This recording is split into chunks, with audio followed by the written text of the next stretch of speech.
So in Travis County Correctional Complex, I was there from September, around the 23rd, I think, 22nd, um, all the way up to February, and that's of 2017. Um, uh, I was there till February of 2018. Travis County Correctional Complex is where Travis County and Austin police send all the jail people. There's a downtown jail, but it doesn't hold that many people. I'm not sure how many people it holds. It's kind of like a maze down there. Um, but they basically ship almost everyone to Travis County Correctional Complex in Del Valley, which is just past the airport. Um, I already said in the last video how I was being tortured downtown. And then I got transferred to Travis County Correctional Complex, and I got moved around a couple times. And what's important to note is when I was the second place I was in for, I think, 2 or 3 weeks, I think, was in HSB, which is like their like mix of crazy people and not so crazy people that they're not sure about, which they're retarded in the way that they do that. I got moved. Before I got moved, they told me I was going to run into Micah, a friend of mine. I hadn't seen in a while. And lo and behold, I got moved to Building 12, which is the main building where most of the prisoners are. There's the Health Services Building at HSB. There's quite a few people there, but Building 12 is like the newest of the buildings, I believe. They have a few trailers here and there and a few other buildings, but Building 12 was like the huge building, and then they have like A, B, C, D, E, F on that. They moved me to Unit F, 206A, I believe, and the year before I was in Building 12, Unit F, FA, or F1 rather, same unit, 206 or 207A or 207B or something like that. I was like one bed off. It was occupied when I went there, so I guess they couldn't put me in the same bed. I don't think that was a coincidence. But when I walked in there and dragged my mattress up to my cell, Micah came up and he was there. So I don't have the power I don't have the power to foretell the future or have sight beyond sight. That's just one of countless examples how I knew that this was not schizophrenia, which they proved to me very early on, but then re-questioned it like every single day for so many months. I wasn't getting tortured that much until they moved me, and then it was still pretty light. There was some shocking of the feet that started up, and once they started shocking my feet, they basically shocked my feet every single day. There are some other things that they do where they zap your body in certain ways where it doesn't feel like a particular spot necessarily, but it makes you very antsy, very stressed out. I think that they cause a lot of fights in there. I think they cause a lot of aggression in there. I think they're studying it or pretending to study it, but they're not really. They're just fucking around with people. I'll link it in the description below, but I kept a detailed log once I got moved. I started keeping a detailed log to Building 12, Unit F1. That's general population and a few psych, like light psych. And then eventually the whole unit got moved in December, at the end of December, I think, to C, which I went from 2-person cells that were locked doors. And you have unrack and rack up times is what they call it, and to Unit C, 1, in the same building, which had cells where they had low walls, so it's basically open cells, and they have low walls. They come up to like, I don't know, not quite up to I guess around your shoulder area, a little bit lower, and they have 4 beds in there, no bunks, but there's 4 beds. And they have separate bathrooms over there. And same rack up and unrack times. But that whole time there, in both units, I kept a detailed journal and I typed it up. It's actually linked in my main Gangstalking document, but it's a separate one. I'll link it there. I sometimes quoted what they were saying to me. And I still filed grievances. I filed a was it PREA, Prison Rape End Act, PREA. I call it PREA. I filed a PREA since I was zapped in the crotch, among other things. Just like I did the last time I was in jail. They didn't do anything. They didn't follow up on it. I met with a sergeant when I was in HSB, Unit B, Health Services Building, before I got moved. And I thought he was going to pull tape and review it with me. And I was like, you can see where I'm being choked, literally by, like, I'm being zapped and being choked, it looks like. I was like, that's not me going mental. That's me being attacked. And I didn't get a response for that, I think, until late December, I think. And then the response just said, unfounded. It didn't have any notes of what did you do to look into it? Did you review the video? I wanted to look at the video with them, blah, blah, blah. I basically was getting zapped every single day in the feet, among other things. When we moved to Unit C, the torture kept getting more and more and more various. The feet zapping was basically nonstop almost the entire time. There were a couple times I would wake up or walk over to watch like TV from afar. Like they have a TV in there that they would keep on. You could listen to it on the radio. There were a few times where I was like, they're not zapping my feet. There's one time I know I was on the line for breakfast. I was like, my feet are getting zapped. And within a few minutes, they're being zapped again. When I was watching the TV once, I was like, my feet aren't getting zapped. And then within seconds, they were zapping it. And it's probably suggested by them, like, oh, your feet aren't getting zapped. We're never going to start zapping them. Like, I literally felt like my feet were being shocked the entire time. just shocked. Not as strongly shocked that maybe like jump up and down, like when I was being tortured in the public intoxication, false charge, arrest. But annoying as fuck. And that was minimal. Like on top of that, they were doing other things. They were zapping me and poking me and like hitting my head and hitting me here and hitting me there. I felt like someone was jabbing their thumb into me. And for a week, I took my journals and I didn't mention any of the voices because I didn't want them to think schizophrenia. And I was basically did grievances on the pain. And I had complained to a couple of officers there before, but they just didn't do anything. A couple of them acted like assholes, and then a few of them were like, I don't know what to do. One guy was like, there's not a door in the back of your cell. And I was like, no, I know that there's not a door, an invisible door in the back of my cell that aliens or intruders are coming in to tase me by. That's not what I'm saying. But I basically described the pain. In one instance I described when I looked down at my crotch, I felt like my balls were getting racked. I felt like my balls were being crushed. It's painful. I was just reading a book, I believe, or doing Sudoku or something like that. I looked down. There was a laser pointer dot, a red dot on my crotch. And I had seen things like this before where I'd seen like different colored laser dots or tracers every now and then. They like to do that every now and then. They're like, ooh, blue. Did you see a blue dot over there? And it's only there for like a split second.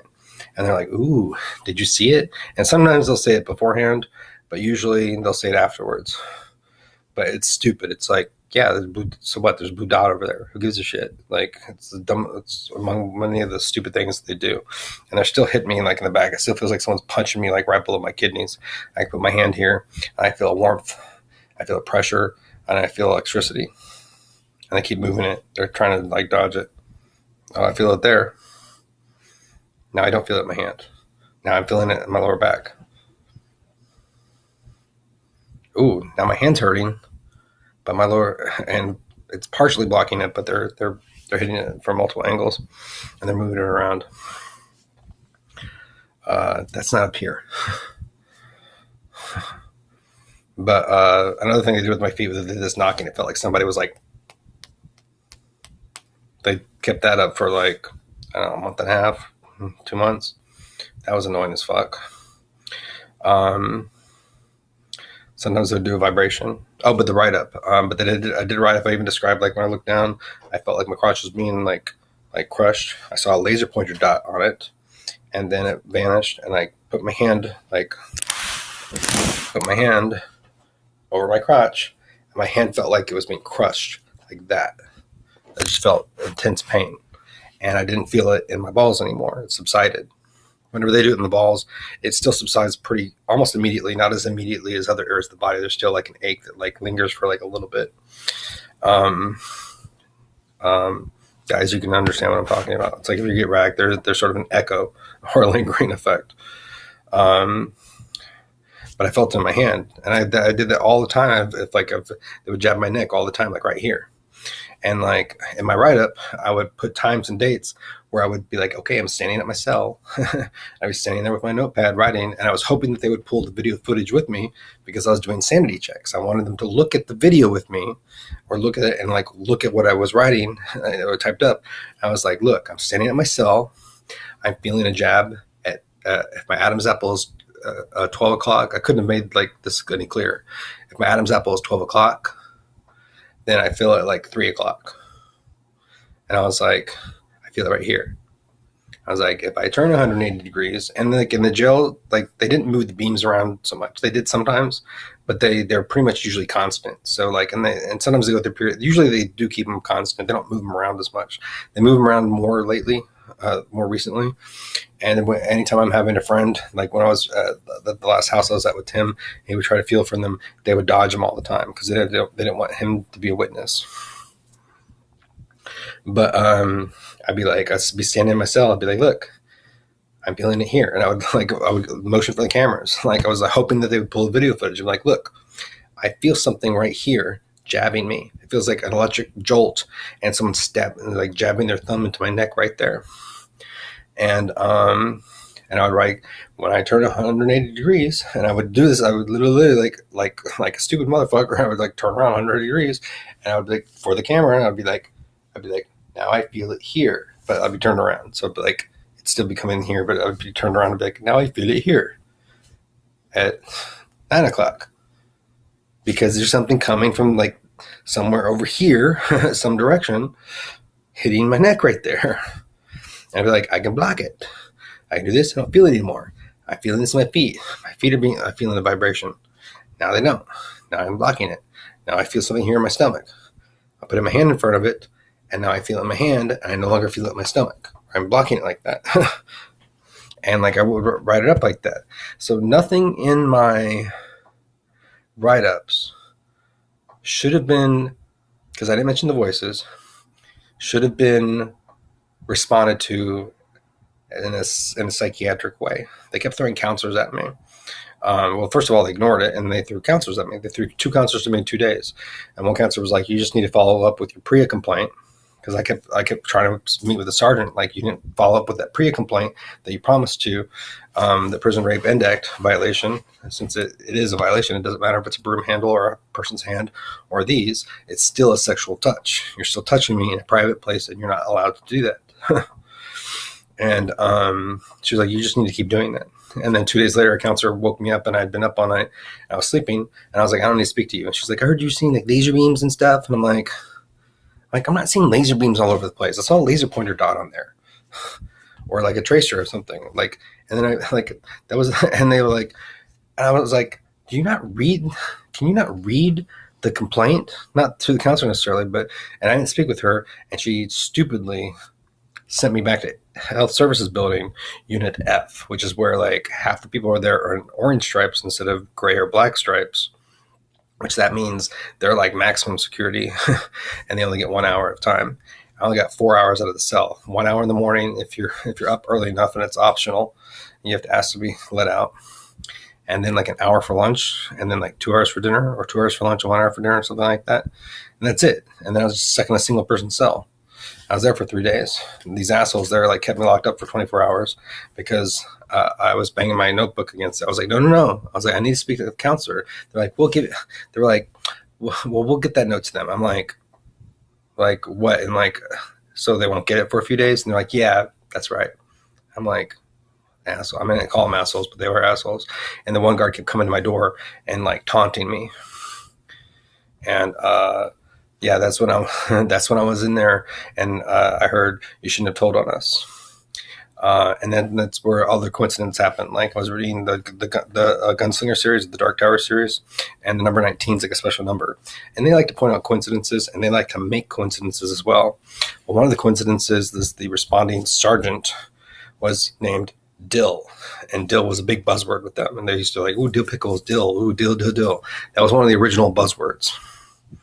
And I'm like, is there really a Sergeant Dill here? And why doesn't it have his name? Why doesn't it say Sergeant Dill? Why doesn't it say Sergeant whatever Dill on there? I'm like, he just responded to it like a fucking retard.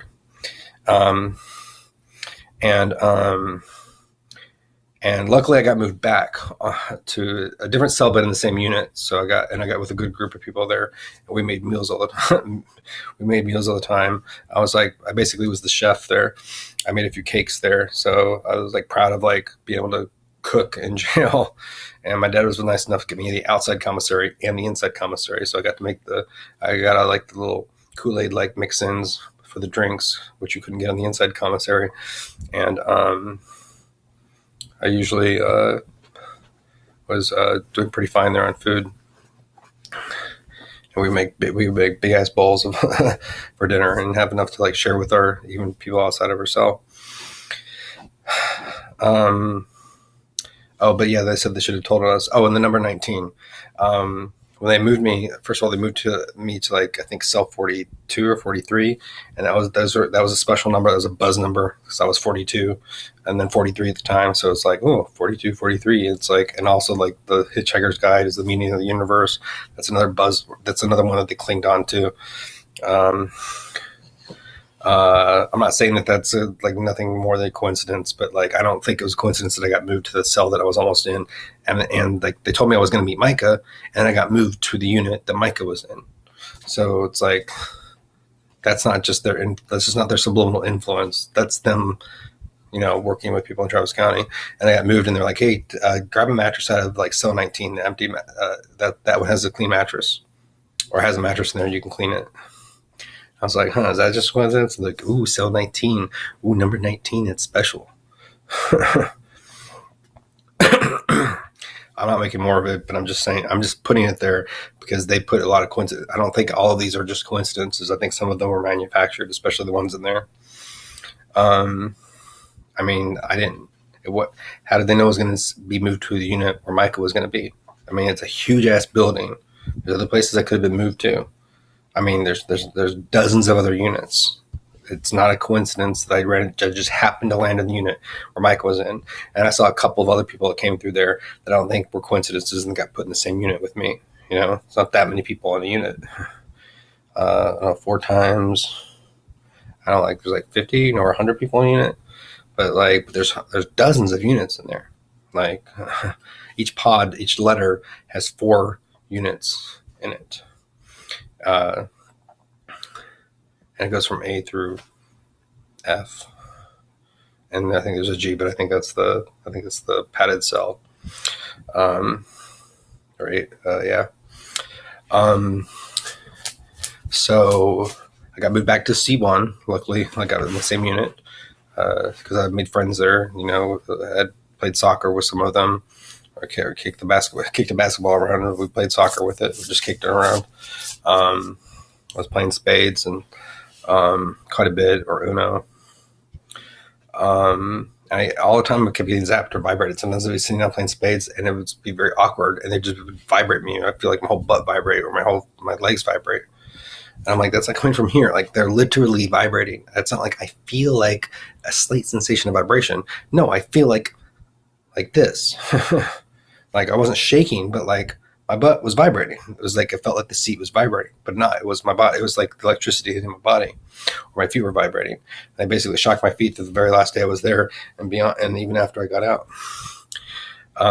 So they weren't responding to my grievances, even though, except with those two counselors. And I did a whole week where I like typed up my journals and submitted them. And like each one, I was like, I'm standing at the camera, and I would I feel something here. And I would write, I am making a motion for the camera so you can review this footage on me. I'm doing this to show you that I'm not crazy. I'm like, I feel something here. Now I'm moving, turning slowly, and I'm feeling it here. Now I'm blocking it. And sometimes I would do like this, and I'd be like, I feel something here. I feel something coming from here. And one of my cellmates actually put his hands over my feet one time when they were being shocked. And he felt the electrocution. He felt like a warm electromagnetic field, is what is the way he kind of put it. And around that same week, around the same few days after he felt that, Mike, that was Daniel that felt it in the same unit, the same cell as me. And then Mike in the same cell as me, he got sick for like a day, and they can mimic illnesses pretty well. It felt like feverish. And I said, Daniel, come over here, feel over his body.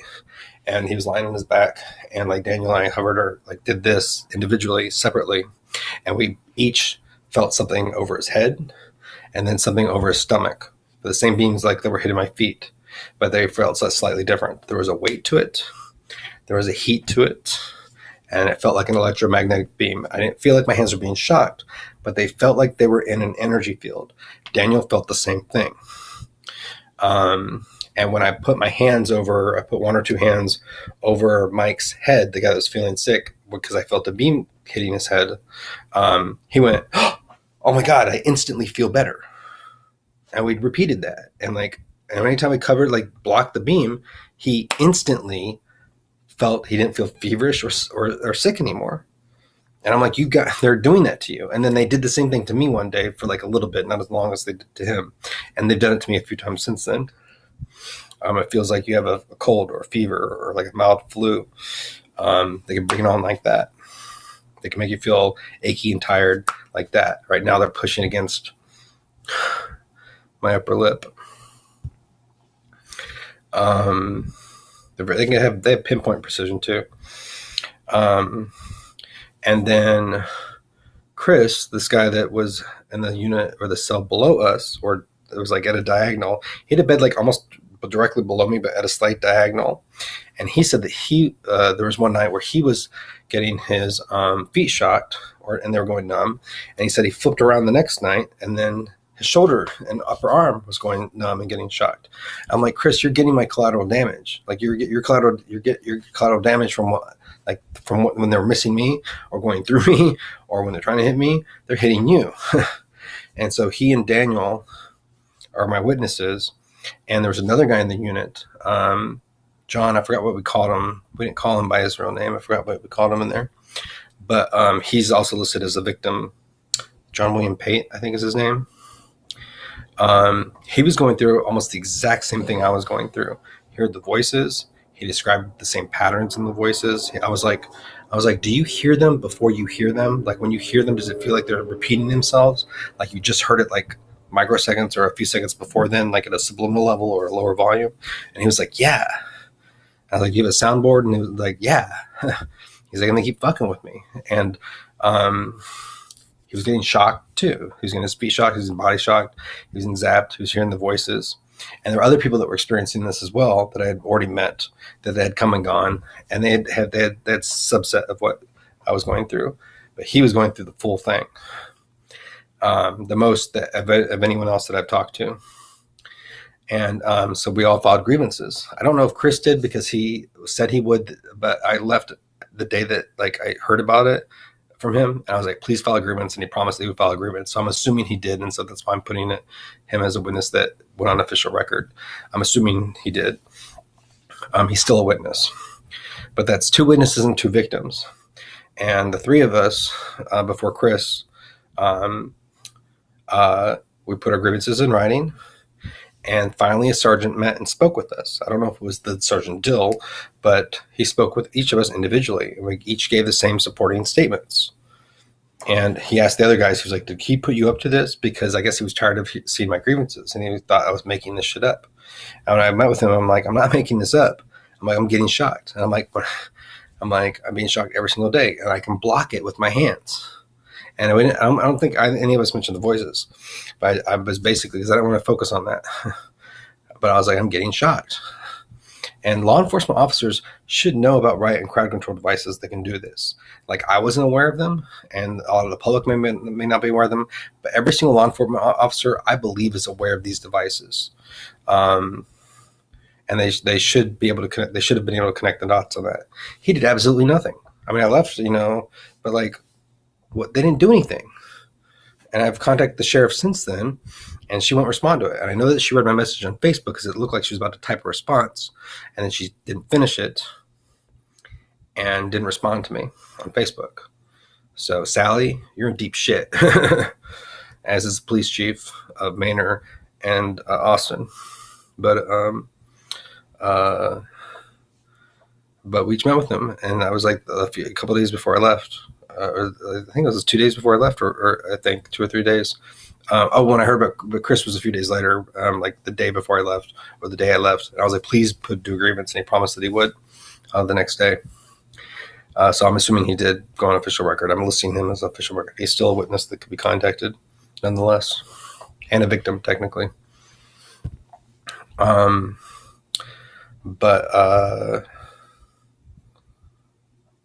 But yeah, they did absolutely nothing. And and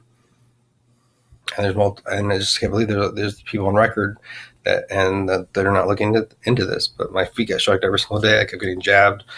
There was a few days where I almost couldn't. I walked with a limp.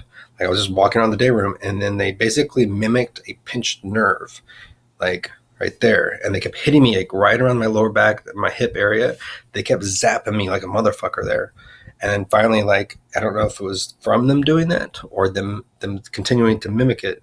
But then, like, I was basically walking with, I felt like I had a pinched nerve every time I walked. I was like walking with a limp. But there were sometimes I could barely get out of bed those few days. That's how much it hurt. And I would literally like lie in bed and like use my fist or thumb and like jab it into like the muscle area there. And that might have helped. Sometimes I don't know if that was them like pretending to, because they do shit like that.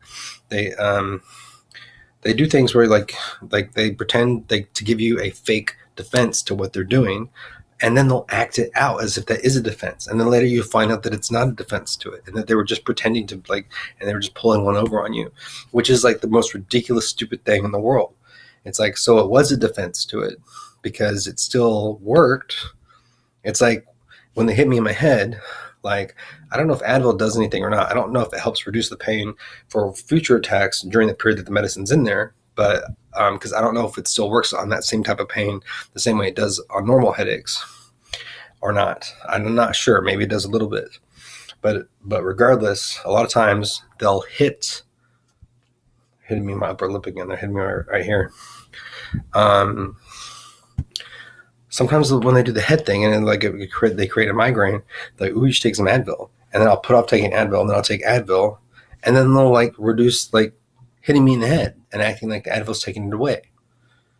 And they're like, ooh, you sound crazy. Like maybe it is the Advil and you're schizophrenic. And it's like, no, like, but they do things like that. And it's like, what, like normally I wouldn't say something like that to someone else because that sounds preposterous. Well, you had a migraine and you took Advil and it went away. So what are you saying? So, but they do things like that. They do, and they get other people to do like these weird small things. To where like you complain about them, and like you got assaulted at your doctor's office with a needle while like right after a blood draw, and it's hard to convince people. Yeah, that would never happen to anyone in anyone's entire life, and it involved 2 people. And they released my healthcare information to these people, and they lied to me. They're like, we didn't get any blood. Yeah, you did. Well, maybe they took blood from the second draw. No, Dad, they did not. And they confessed wrongdoing, and they corroborated my statements. And you still haven't apologized to me at all for being wrong on that, and for treating me like shit, and for treating me like a crazy person. And by the way, when I say treated me like a crazy person, I mean treated me like you shouldn't treat a crazy person, if you know what I mean. Like, you, even if I was crazy, you shouldn't treat someone that way. You shouldn't treat someone the way that you did. There were a few times where you were like decent with me, and I'm not saying you were an asshole the entire time, but you don't treat people like that. The totality of, it's like, that's fucking bullshit. What you responded to me about the whole incident anyway, I'll do a separate video on that. But that thing with the way that you responded to Alan was complete bullshit. And fuck you for that. Like, I'm so like that's such a big bag of bullshit. Like, for you to sit there and be like, Well, you were picked up because, you were getting, Tim said you were getting worse. I'm like, I was getting worse. Like, I was around Tim more and I was telling Tim more.